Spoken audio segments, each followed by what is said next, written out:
Salut tout le monde, aujourd'hui on se retrouve pour une nouvelle vidéo où on va faire une analyse du marché pour aujourd'hui. Alors du coup hier j'ai pas pu faire de vidéo parce que j'avais des petits problèmes, mais du coup je vous avais laissé. Ici depuis on a fait quoi? On a atteint notre zone de short finalement.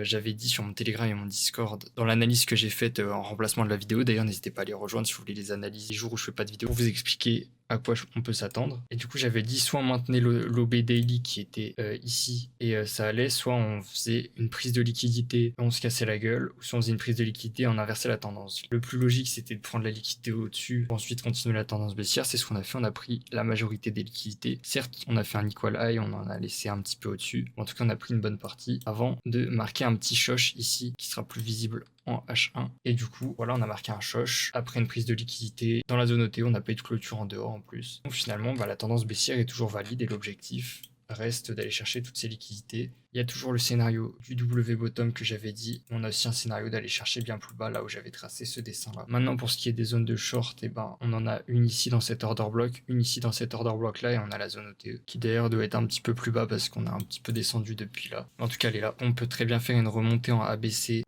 dans un des order blocks ou la zone OTE, ensuite se renverser, chercher plus bas et du coup on aurait une grosse inversion de structure ici, repoussement dans la zone OTE avec un autre shosh et du coup si on faisait un shosh ici là en encore plus petit time frame, on aurait vraiment une entrée parfaite pour aller chercher un nouveau plus bas. Parce que là, gros shosh, plus petit shosh. Si on fait un encore plus petit shosh ici, il y a moyen qu'on parte vite au sud et que ça serait vraiment pas mal pour tenter un petit short. Du côté de l'Ethereum, vraiment fait pour le coup.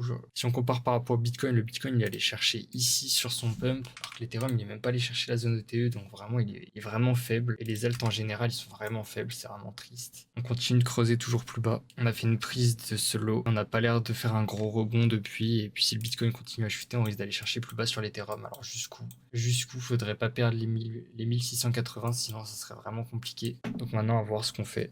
Pour le coup, l'Ethereum est pas très beau, donc j'irai pas tenter quelque chose là-dessus. Je tenterai plus quelque chose sur le Bitcoin à la limite qui est plus clean. Et puis voilà, bref, c'est tout pour cette vidéo. Merci de l'avoir regardé. N'hésitez pas à rejoindre mon Telegram, mon Discord si vous avez des questions. Et puis moi, je laisse là. Merci d'avoir regardé.